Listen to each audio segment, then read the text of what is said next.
वही परमेश्वर चारों युगों में आते हैं, चारों युगों में। सतयुग में वो सत्सुकृत नाम होता है परमेश्वर का, और ऐसे ही कुछ समय हजार, जैसे सतयुग में लंबा समय था, उसमें हजारों लाखों वर्ष भी परमात्मा रहे हैं। अब यहाँ 100 वर्ष तक, 80-90 वर्ष तक जीव रहता है कलयुग में, तो परमात्मा 120 वर्ष तक कलयुग में मनुष्य की तरह भूमिका करके सशरीर आए थे, सशरीर ही चले गए।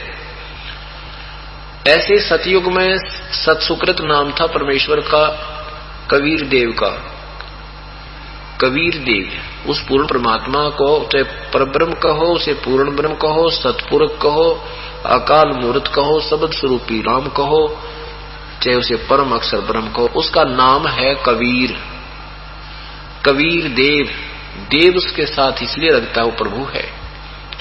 देव माने भगवान, प्रभु, राम, गॉड, कुछ भी कहो।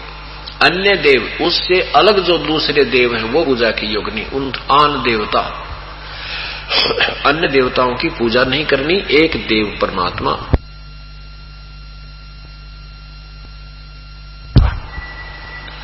वही पूर्ण ब्रह्म देव कबीर देव पूजा के योग्य है, उसी के विषय में जानकारी दी जाती है। सतयुग में सतुकृत नाम था उस कबीर देव का, जो यहाँ कुछ समय संसार में रहे, अपनी साधारण भाषा में भगवान की अपनी अपनी आत्म कथा आप ही बता कर गई। त्रेता युग में उसी परमात्मा का नाम मुनींद्र था, कबीर देव का नाम मुनींद्र था, और मुनींद्र नाम से उन्होंने काफी समय तक यहाँ लीला की, अपना ऐसी वाणी रची जैसे अब रच कर गए थे। अपनी भगवान वाले जो गुण होते हैं वो प्रगट दिखाए थे उन्होंने। और द्वापर युग में वो परमात्मा कबीर देव करुणामय नाम से आए थे, जो सुपथ सुदर्शन, जिन्होंने पांडवों की यज्ञ में, अश्वमेघ यज्ञ में शंख बजाया था, वो भी कबीर साहब के शिष्य थे। करुणामय नाम से वो कबीर देव आए हुए थे। और कलयुग में परमात्मा ने अपने वास्तविक नाम से ही आना होता है, क्योंकि इस युग में सभी प्राणियों का मोक्ष संभव है। जो इस तत्व ज्ञान से परिचित हो जाएंगे, तन मन धन से आश्रित हो जाएंगे, सत भक्ति करेंगे, इस युग में सभी पार हो जाएंगे। सतलोक में इतना आनंद है, उसका वर्णन नहीं कर सकते। वहां भी ऐसे ही मनुष्य जीवन है, मनुष्य जैसा शरीर है, बड़ा सुंदर शरीर है, राग द्वेष, उसमें राग द्वेष नहीं है, वहां पर कोई कष्ट नहीं है, टांग नहीं कटे, आंख नहीं दुख बनवानी, ना जाड़ पड़वानी, ना गोडे दुख है, ना वर्दो है, कोई भी तक कष्ट नहीं, उसको सुख सागर कहते हैं। यहाँ तो एक एक मिनट में ना जाने के चिंता जीव को खाती रहती है, वहां कोई चिंता नहीं, सब आनंद ही आनंद, आनंद ही आनंद आता है। शंखों लहर मेर की उपज कहर नहीं जा कोई, दास गरीब अचल अविनाशी सुख का सागर सोई। शंखों लहर मेर की उपज कहर नहीं जा कोई, दास गरीब वो सुख का सागर है, अचल अविनाशी सुख का सागर सोई। अचल माने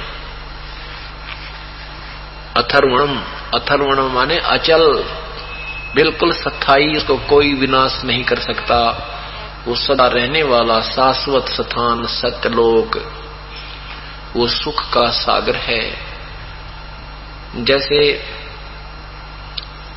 कभी कभी अपने आप मन में एक ऐसी आत्मा में हिलोर उठती है, कोई बुरा नजर नहीं आता, किसी के तरफ प्रति बिल्कुल द्वेष नहीं रहता, और सब अपने से लगते हैं, प्यारे प्यारे लगते हैं। जो दुश्मन भी होता है उसके प्रति भी वो विरोध नहीं होता, मन में कोई किसी प्रकार का दोष नहीं आता।